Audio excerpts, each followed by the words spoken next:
Hey everyone! Welcome to my channel Tech in Resham. Today, we're going to chat about a cool monitoring software called Uptime Kuma. It's super easy to use and can keep an eye on all sorts of devices, like websites, servers, and network stuff. For example, it can check if a server's SSH port is open, 22, ping a router using the ping command, and even monitor a server with a custom port, like Proxmox Virtual Server, which uses port 8006. This video will show you how to set up these monitors in a jiffy. Let's start by adding our first monitor, which is my tutorial website. The type is HTTPS, and you can give it a fun name to remember it by. Just enter the URL of your website, leave the other settings as they are, and then hit the Save button. You'll get a success message and a green bar saying the monitor is all set. Next, we'll add a Linux SSH service to our monitor. The type is TCP port, and you can give it a cool name.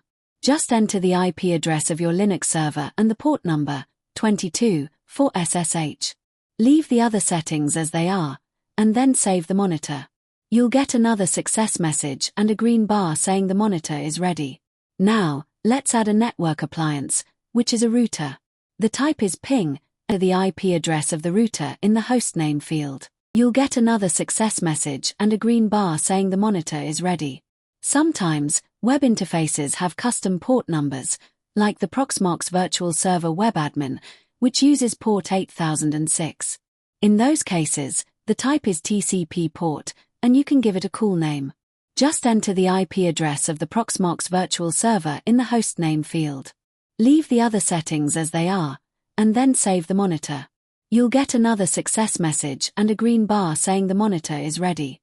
We're finally connecting to our Pi-hole server, which is our DNS server. But guess what? The DNS monitor type didn't work for the Pi-hole server, so I had to switch to TCP port. I also gave Pi-hole a friendly name and added its IP address and port number, 53, as the DNS servers. And guess what? We got a success message and a green bar showing that the setup was a success and the Pi-hole is running. Now, we have different monitor types that send logs, and they all display green bars. Thanks for watching the video. If you found it helpful, please like, share, and subscribe to the channel. If you have any questions or want to learn more, feel free to leave a comment. Thanks a bunch.